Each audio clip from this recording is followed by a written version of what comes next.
Marc 4, 35-41, première traversée de la mer de Galilée par Jésus et ses disciples. J'aime bien assimiler le vécu des disciples à notre vécu parce qu'il nous représente un peu. Et souvent, on peut se reconnaître dans leur manière de réagir. Alors, qu'est-ce qui se passe ici? Jésus leur a demandé de lui faire traverser la mer de Galilée. Et voici que lors de cette traversée, un grand tourbillon de vent se lève, littéralement. Alors que la traversée semblait paisible, que tout se passait bien, voici que maintenant, des hautes vagues entrent dans la barque, au point qu'en quelques instants, elle se remplit et donc est menacée de couler, de sombrer. Alors comment appliquer cet événement à notre vie? Eh bien, il me semble que parfois, pendant nos traversées, nous aussi, nous nous retrouvons, alors que tout était tranquille, avec un soudain et brusque tourbillon qui nous tombe dessus.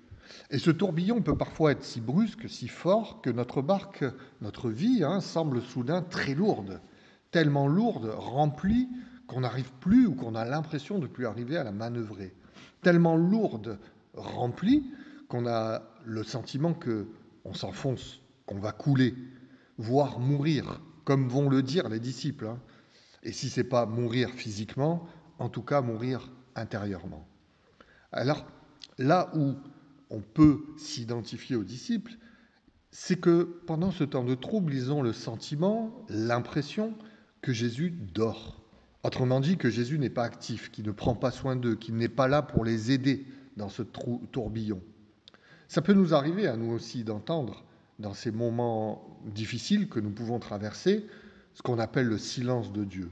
Qu'on ait l'impression que Dieu dort, est absent, qu'on ne le voit pas, on ne voit plus son action, on ne voit pas son aide. Et alors, eh bien alors le doute s'installe.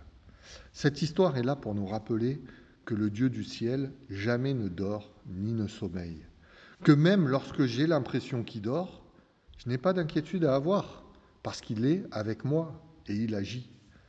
Ici, même si Jésus avait continué à dormir, je pense qu'il ne leur serait rien arrivé. Alors gardons à chaque moment cette foi en un Jésus actif et présent auprès de nous, même quand nous ne le voyons pas. Bonne journée à tous.